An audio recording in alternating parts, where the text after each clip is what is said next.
Good morning, dear students. Welcome to online classes. In the previous class, we discussed about comprehension question A section. Today, this is close study B section. Read the following extracts carefully, discuss in pairs, and then write the answers to the questions given below them. It means ಇಲ್ಲಿ ಏನು ಪ್ರಶ್ನೆಗಳು ಕೊಟ್ಟಿದ್ದಾರೆ. This is a key sentence here, but the moving finger rights even in haven. ಈ ಒಂದು key question, key sentence ಅನ್ನು ಕೊಟ್ಟಿರ್ತಾರೆ. ಇದರ ಮೇಲೆ 3 ಪ್ರಶ್ನೆಗಳಿರ್ತವೆ. 3 ಪ್ರಶ್ನೆಗೆ ನೀವು ಉತ್ತರಿಸಬೇಕು. This is not option. Okay, come to the first question. But the moving finger writes even in heaven. Question number 1, sub question A. What does moving finger mean here? ಏನು moving finger ಅಂದ್ರೆ? What does figure of speech is used in moving finger? ಇಲ್ಲಿ ಏನು figures of speech ಇದೆ ಅಂತ grammar section ಬರ್ತದೆ. ಇಲ್ಲಿ ಯಾವ figures of speech ಅನ್ನು ಯೂಸ್ ಮಾಡ್ತಾರೆ? What does the sentence mean in the context? ಈ ಕಂಟೆಕ್ಸ್ಟ್ ಅಲ್ಲಿ ಯಾವ ಟೈಪ್ ಆಫ್ ಸೆಂಟೆನ್ಸ್ ಅನ್ನ ಏನ್ ಮಾಡಿದ್ದಾರೆ, ಏನ್ ಅರ್ಥ ಇಟ್ಕೊಂಡು ಬರೆದಿದ್ದಾರೆ, ಇದರ ಅರ್ಥ ಏನು ಅನ್ನೋದ್ರ ಬಗ್ಗೆ 3 ಪ್ರಶ್ನೆಗಳಿವೆ. ಈ ಎಕ್ಸ್ಟ್ರಾಕ್ಟ್ಸ್ ಇವೆಲ್ಲ ಇದ್ರದ್ದು. ಓಕೆ, ಇದನ್ನ ಡಿಸ್ಕಷನ್ ಮಾಡ್ತಾ ಹೋಗೋಣ. What does moving finger mean here? Here ಅಂದ್ರೆ ನಿಮ್ಮ ಪಾಠದಲ್ಲಿ ಮೂವಿಂಗ್ ಫಿಂಗರ್ ಅಂದ್ರೆ ಏನು?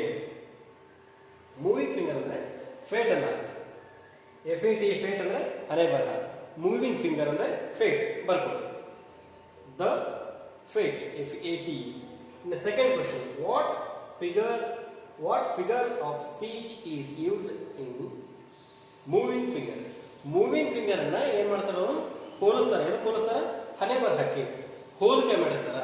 ಇಲ್ಲಿ ಈ ಕನ್ನಡದಲ್ಲಿ ಹೆಂಗೆ ನಿಮಗೆ ಅಲಂಕಾರ, ಉಪಮಾ ಅಲಂಕಾರ ಹೆಂಗ್ ಬರ್ತಾವಲ್ಲ, ಇದನ್ನ ಹೇಳ್ತಾರೆ. ಏನಪ್ಪ, ಹೋಲಿಕೆ ಮಾಡಿ ಹೇಳ್ತಿರ್ತಾರಲ್ಲ, ಅವಳ ಮುಖ ಚಂದ್ರನಂತೆ ಇದೆ, ಚಂದ್ರನ ಅಂತೆ. ಹೀಗೆ ಇಲ್ಲಿ ಹಣೆ ಬರಹನ moving ಫಿಂಗರ್ಗೆ ಹೋಲಿಸ್ತಿದಾರ.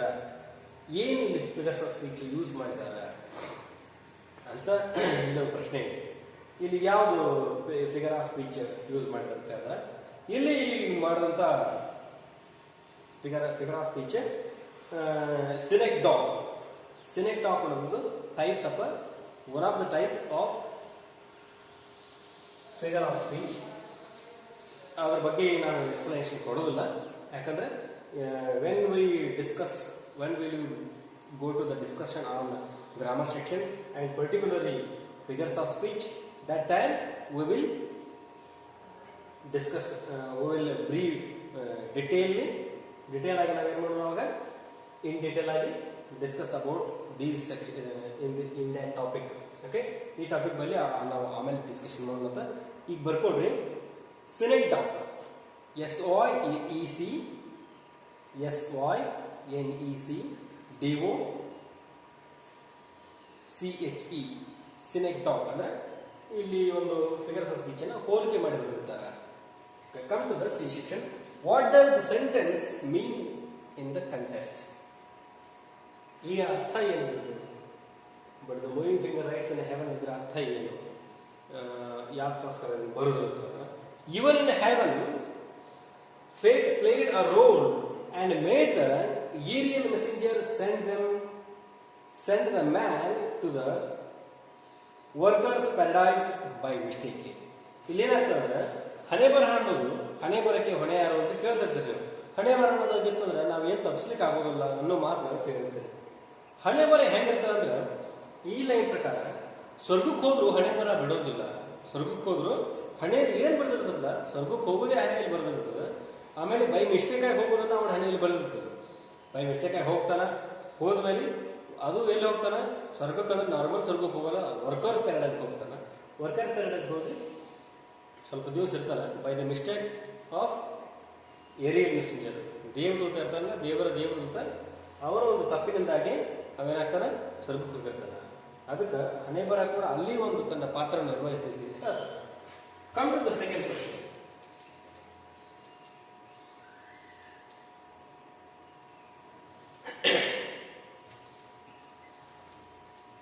As a princess sees a lonely beggar and is filled with pity, so the busy girl of heaven was filled with pity. Question number, sub question A. Who is compared to a lonely beggar? ಈ ಪ್ರಶ್ನೆ ನಿಮಗೆ ಅರ್ಥ ಆಗಿರುತ್ತೆ ಅನ್ಕೊಂಡು ನಿಮ್ಮ ನಿಮ್ಮ ಪಾಠದೊಳಗೆ. As a princess sees a lonely beggar and is filled with pity, so the busy girl of the heaven was filled with pity.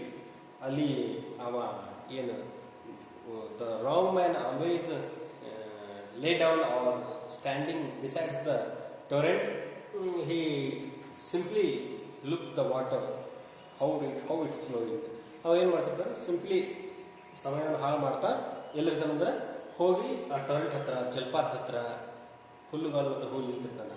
ಅಲ್ಲಿ ಹೇಗೆ ವರ್ಣಿಸಿದ್ದಾರೆ ಅದನ್ನ ಆಥರ್ ಅಂದ್ರೆ,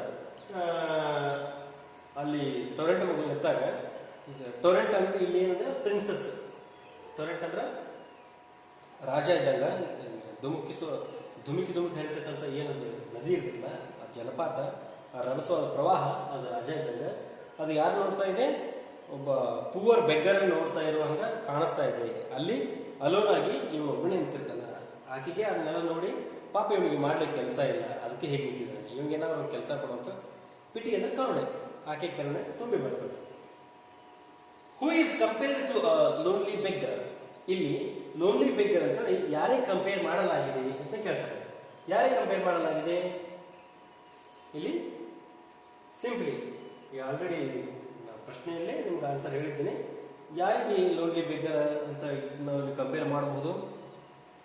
ಆಬ್ವಿಯಸ್ಲಿ ದ ರಾಂಗ್ ಮ್ಯಾನ್ ಇದ್ನಲ್ಲ, ಅಥವಾ ದ ಇಡ್ಲರ್ ಮ್ಯಾನ್, ಅವನು ನಾವೇನು ಮಾಡ್ಬೋದು, ಕಂಪೇರ್ ಮಾಡಬಹುದು. Second one, why was the girl filled with pity? ಆ ಬಾಲಕಿಗೆ ಯಾಕೆ ಕರುಣೆ ಬಂತು ಅವನು ನೋಡಿದ ಕೂಡಲೇ ಅಂತ ಪ್ರಶ್ನೆ ಇದೆ. ಉತ್ತರ ಹೀಗಿದೆ: because the man was standing alone, unattended and uncared.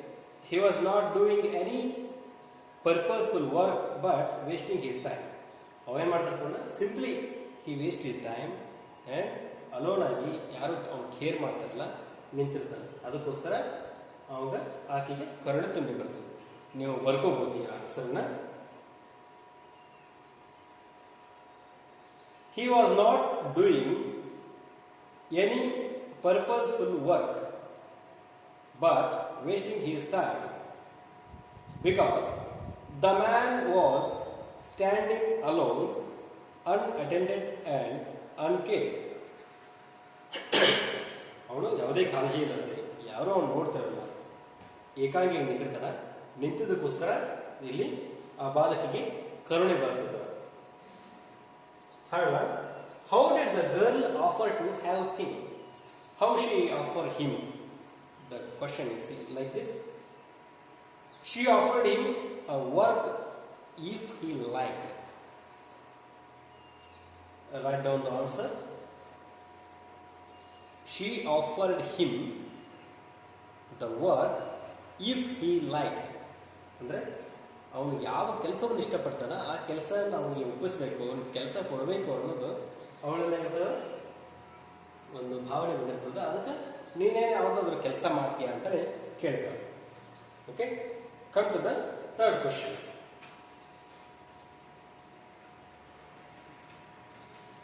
When she set out for the torrent the next day, her hurrying feet were a little less hurried than before. ಇಲ್ಲಿ ಕಥೆಯ ಭಾಗಕ್ಕೆ ಹೋಗೋದಾದ್ರೆ, when she taken her picture after drawing the pictures on that by the wrong man,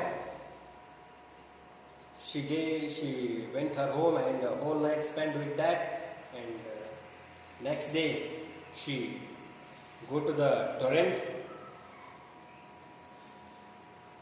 Next day, her hurrying feet were a little less hurried than before. ಆಕೆಯ ವೇಗ, ನಡೀತಕ್ಕಂಥ ವೇಗ, ಆಕೆ ಹೆಜ್ಜೆಯ ವೇಗ ಕಡಿಮೆ ಆಗಿತ್ತು. ನಿನ್ನೆಗಿಂತ ನಿನ್ನೆಷ್ಟು ವೇಗವಾಗಿ ಓಡಾಡ್ಕೊಳ್ತಿರೋಕೆ ಇವತ್ತು ಅಗ್ದಿ ಡಲ್ ಆಗಿ ಅಕ್ಕಿ ಏನಾಗ್ತದೆ, ಇದರಲ್ಲಿ ಏನು ಮೀನಿಂಗ್ ಇರಬಹುದು ಅಂತ ವಿಚಾರ ಮಾಡ್ಕೋತ ಹೋಗ್ತಿದ್ದಾರೆ. ಸಬ್ ಕ್ವಶನ್ಸ್ ಏನಿದೆ ನೋಡೋಣ. What had happen to the previous night? ಹಿಂದಿನ ರಾತ್ರಿ ಆ ಬಿಂದಿಗೆ ಚಿತ್ರ ಬಿಡಿಸ್ತಕ್ಕಂಥ ಬಿಂದಿಗೆ ಇರುತ್ತಲ್ಲ ಅದನ್ನು ತಗೊಂಡು ಆಕೆ ಹೋಗ್ತಾಳೆ. ಏನಾಗ್ತದ ಅಲ್ಲಿ ಏನು ಹ್ಯಾಪನ್ ಆಗ್ತದ? She scan the painting on the picture the previous night. ಏನಾಗ್ತದೆ, whole night not only she look, ಅದು ಬರೀ ನೋಡೋದಲ್ಲ, ಸ್ಕ್ಯಾನ್ ಮಾಡ್ತಾಳೆ. ಏನಿದೆ ಇದು, what is the meaning of this picture ಅಂತ.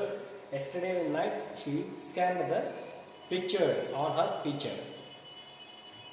What does hurrying feet suggest? ಇಲ್ಲಿ ಹರಿಂಗ್ ಫೀಟ್ ಅಂದ್ರೆ ಏನು ಅರ್ಥ ಅಂತ ಕೇಳಿದ್ರೆ ಏನು ಅರ್ಥ ಕೊಡ್ತಿದೆ? ಹರಿಂಗ್ ಫೀಟ್ ಅಂದ್ರೆ ಅವಸರ ಹೊರಟಿದ್ದಾರೆ ಅಂದ್ರೆ busy in her work. Why did they become less hurried? ಇಲ್ಲಿ ಆಕೆ ಯಾಕೆ ಲೆಸ್ ಹರಿಡ್ ಆದ್ರು? ಆಕೆಗೆ ಮೊದಲನೇಗಿಂತ ಲೆಸ್ ಹರಿಡ್ ಯಾಕಾದ್ರು ಅನ್ನೋದು ಒಂದು ಪ್ರಶ್ನೆ ಇದೆ. ಇಲ್ಲಿ Y did they became less ಹರಿಡ್ ಅಂದ್ರೆ ಯಾಕೆ ಅಲ್ಲಿ ಜನರು ಏನಾದ್ರು ಏನು ಲೇಜಿ ಆದ್ರ ಜೊತೆಗೆ ಈ ಹುಡುಗಿ ಯಾಕೆ ಲೇಜಿ ಅನ್ನೋದ್ರ ಬಗ್ಗೆ ಆನ್ಸರ್ ಹೇಗಿದೆ. The girl had seen some work that had no meaning and no purpose. That's why she less hurried.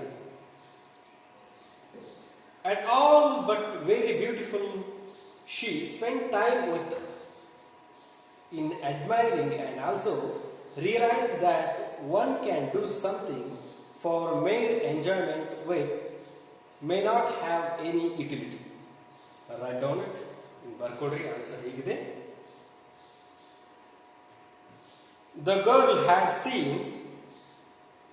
some work that had no meaning and purpose at all, but very beautiful.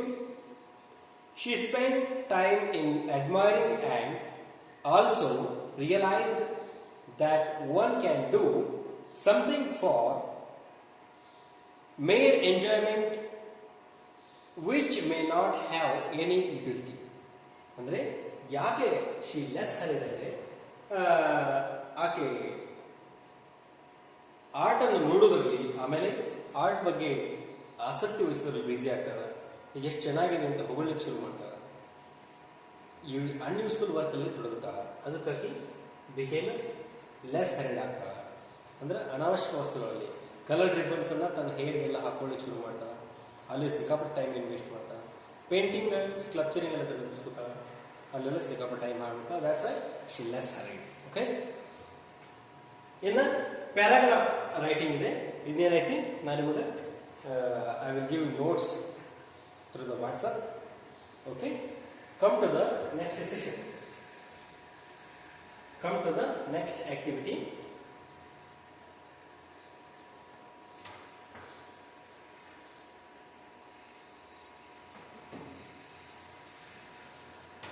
Aesthetics versus utility ಇದೊಂದು ನಿಮಗೆ activity ಇದೆ.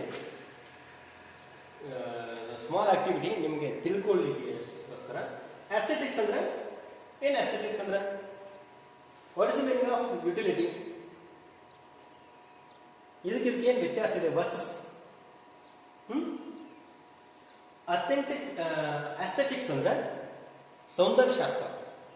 ಸೌಂದರ್ಯವನ್ನ ಹೊಗಳೋದು, ಸೌಂದರ್ಯವನ್ನ ನೋಡೋದು, ಸೌಂದರ್ಯವಾಗಿ ಕಾಣಲಿಕ್ಕೆ ಪ್ರಯತ್ನ ಮಾಡೋದು, ಸೌಂದರ್ಯ ಕಾಣಲಿಕ್ಕೆ ಸಮಯವನ್ನು ವಿನಿಯೋಗಿಸೋದು, ಇದೆಲ್ಲ ಎಸ್ಥೆಟಿಕ್ಸ್, ಸೌಂದರ್ಯ ಶಾಸ್ತ್ರ ಒಟ್ಟಾರೆ. ಯುಟಿಲಿಟಿ ಅಂದ್ರೆ ಆಲ್ರೆಡಿ ಯೂಸ್ಫುಲ್, ಆ ಉಪಯುಕ್ತತೆ, ಉಪಯೋಗಕ್ಕೆ ಬರೋದು. ಈ ಸೆಕ್ಷನ್ ನೋಡ್ಕೊತ ಹೋಗುತ್ತಾ you can make use of the following points. Simply ನೀವು ನೋಡ್ತಾ ಹೋಗಿ ಇದ್ರ ಮೇಲೆ ಒಂದು ಡಿಸ್ಕಷನ್ಸ್ ಹಂಗೆ ಸುಮ್ಮನೆ art for the sake of art versus art for making money which is right here ಅಂತ ಆತರ ಕೇಳ್ತಾರೆ. Art for the sake of art ಅಂದ್ರೆ ಕಲೆಗಾಗಿ ಮಾತ್ರ. Then art for making money. Then when you spend your time in making money, when you spend your art with making money, that time ನಿಮಗೆ ಏನಾಗ್ತದೆ art ಒಂದು ಮನಿ ಮಾಡಲಿಕ್ಕೆ it will help through making money ಅಂತೇಳಿ ಇಲ್ಲಿ ಆತರ ಹೇಳ್ತಾರೆ. Art for the sake of art ಅಂದ್ರೆ ಇದ್ರ ಪ್ರಕಾರ ನೀವು ಏನು ಮಾಡಬೇಕು ಅಂದ್ರೆ ಯಾವುದೇ ಒಬ್ಬ ವ್ಯಕ್ತಿ ಇದ್ರೆ ಈ ಕೆಲವು ಆಥರ್ಸ್ ಎಲ್ಲ ಹೇಳಿದ್ರು. ಆಸ್ಕರ್ ವೈಲ್ಡ್ ಅಂತ ಇಂಗ್ಲೀಷಲ್ಲಿ ಒಬ್ರು ಲಿಟರರಿ ಫಿಗರ್ ಬರ್ತಾರೆ, ಅಂದ್ರೆ ಒಬ್ರು ಆಥರ್ ಬರ್ತಾರೆ ಆಸ್ಕರ್ ವೈಲ್ಡ್ ಅಂದ್ರೆ. ಅವರು art for the art sake ಅಂತ ಹೇಳಿದ್ರು. ಅಂದ್ರೆ ಒಂದು ಕಲೆ ಇತ್ತಂದ್ರೆ, ಒಂದು ಪೇಂಟಿಂಗ್ ಇತ್ತಂದ್ರೆ ಆ ಪೇಂಟಿಂಗ್ ಅನ್ನು ನೀವೇನಾದ್ರೂ ನೀವೇ ಬಿಡಿಸಿದ್ರಿ ನಾವು ನೋಡಬೇಕು, ಅದನ್ನ ಎಂಜಾಯ್ ಮಾಡಬೇಕು, ಅದನ್ನ ಹೇಗೆ ಬಿಡಿಸಿದ್ರೆ ಅಂತ ನೀವು ತಿಳ್ಕೋಬೇಕು, ಅಲ್ಲಿಗೆ ಬಿಟ್ಬಿಡ್ಬೇಕು.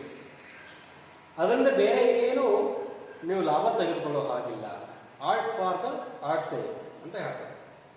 ಆದ್ರೆ ಮುಂದೆ ಪಿಕಾಸೋ ಆಗಿರ್ಬೋದು, ಬರ್ನಾರ್ಡ್ ಶಾ ಆಗಿರ್ಬೋದು, ಅವರೆಲ್ಲ ದೊಡ್ಡ ದೊಡ್ಡ ಫಿಲಾಸಫರ್ಸ್ ಎಲ್ಲ ಬಂದಾಗ ಹೇಳ್ತಾರೆ art for the money and art for the making money and art for the leading life, ಹೀಗೆಲ್ಲ ಹೇಳಿ ಶುರು ಮಾಡ್ತಾರೆ. ಇದರ ಅರ್ಥ ಏನಂದ್ರೆ ಒಂದು ಕಲೆ ನೋಡ್ತೀರಿ, ನೋಡಿ ಅಲ್ಲಿಗೆ ಬಿಟ್ಬಿಡೋದು. ಇದರ ಅರ್ಥ ಒಂದು ಕಲೆಯನ್ನು ನೋಡ್ತೀರಿ ಅಥವಾ ನೀವು ಒಂದು ಕಲೆಯನ್ನು ರೆಡಿ ಮಾಡ್ತೀರಿ, ಪೇಂಟಿಂಗ್ ಮಾಡ್ತೀರಿ, ಪೇಂಟಿಂಗ್ ಮಾಡಿ ಎಕ್ಸಿಬಿಷನ್ ಇಡ್ತೀರಿ, ಅದನ್ನ ಒಬ್ರು ಪರ್ಚೇಸ್ ಮಾಡ್ಕೊಂಡು ಹೋಗ್ತಾರೆ, ನಿಮ್ಮ ಜೀವನ ನಡೀತದೆ. ಇದು art for the making money. ಇದು ಕರೆಕ್ಟು ಅಂತ ಕೇಳ್ತೀವಿ. ಕೆಲವು ಆಥರ್ಸ್ ಪ್ರಕಾರ ಇದು ಕರೆಕ್ಟ್ ಆಗಿದೆ, ಕೆಲವು ಆಥರ್ಸ್ ಪ್ರಕಾರ ಇದು ಕರೆಕ್ಟ್ ಆಗಿದೆ. ಈಗ ಬದುಕಿಗೆ ಸಾಕಷ್ಟು ದುಡ್ಡಿತ್ತು ಅಂದ್ರೆ ಅವ್ರಿಗೆ ಇದು ಸೂಟ್ ಆಗ್ತದೆ. ಸಾಕಷ್ಟು ದುಡ್ಡು ಇರ್ತೈತಿ, ಒಳ್ಳೆ ಫೆಸಿಲಿಟಿ ಇರ್ತೈತಿ, ಒಳ್ಳೆ ಹಣ ಇರ್ತದೆ, ಅವ್ರಿಗೆ ಹಣಕಾಸಿನ ಅವಶ್ಯಕತೆ ಇರೋಂಗಿಲ್ಲ, ಬಡತನದ ಸಮಸ್ಯೆ ಇರೋದಿಲ್ಲ. ಅವ್ರು art for the sake of art only ಅವ್ರು ಬರ್ತೈತಿ. ಯಾಕಂದ್ರೆ they never tried making food are finding food. ಈ ಬ್ರೆಡ್ ಅಂದ್ರೆ ಅನ್ನಾಹಾರಗಳನ್ನು ಗಳಿಸಲಿಕ್ಕೆ ಅವ್ರಿಗೆ ಬೇಕಾಗಿಲ್ಲ. ಇವ ಇರ್ತಾನೆ ಯಾರಪ್ಪ, ಈಗೆಲ್ಲ ಹಾವು ಆಡ್ಸೋರು, ಆಮೇಲೆ ಡ್ಯಾನ್ಸರ್ಸ್, ರೋಡ್ನಾಗೆಲ್ಲ ಡ್ಯಾನ್ಸ್ ಮಾಡ್ತಿರ್ತಾರಲ್ಲ, ದುರ್ಮುಗಿ ಅವ್ರು ಬರ್ತಿದ್ರಲ್ಲ, ಆಮೇಲೆ ಅವರೆಲ್ಲ ರೋಡ್ ಸೈಡ್ ಏನು ಮಾಡ್ತಾರೆ, ತಮ್ಮ ಆರ್ಟನ್ನು ಪ್ರದರ್ಶನ ಮಾಡ್ತಾರೆ. ರೋಡ್ ಸೈಡಲ್ಲಿ ಹಾಡ್ತಿರ್ತಾರೆ, ಸಿಟಿ ಒಳಗೆ ಹಾಡ್ತಿರ್ತಾರೆ, ತಮ್ಮ ಆರ್ಟನ್ನು ಪ್ರದರ್ಶನ ಮಾಡ್ತಾರೆ.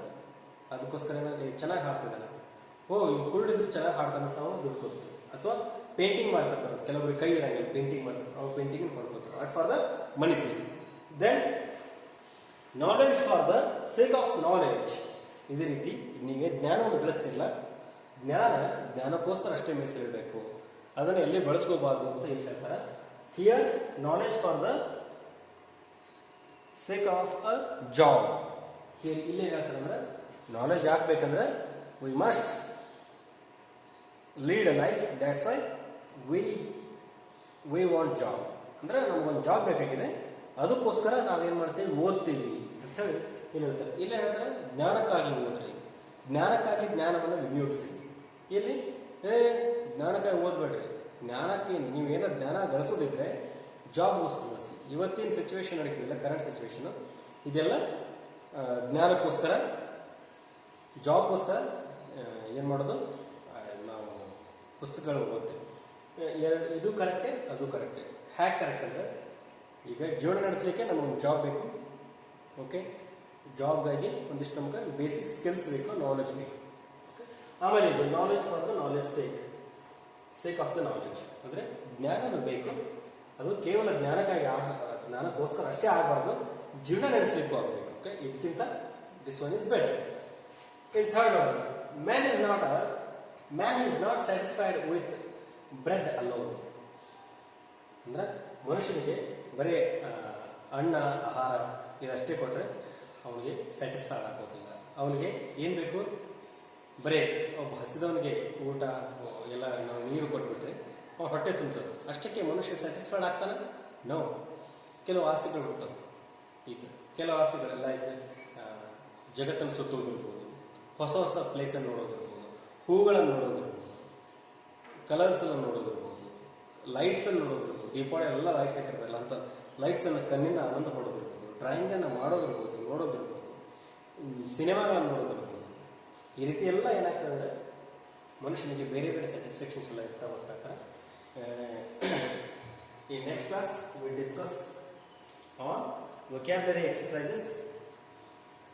ಆಂಟೋನಿಮ್ಸ್ ಬರೋದ್ರಲ್ಲಿ ನಾಳೆ ಕ್ಲಾಸಲ್ಲಿ ಡಿಸ್ಕಸ್ ಮಾಡೋಣ. Today I finished this class. Thanks for watching. Keep watching.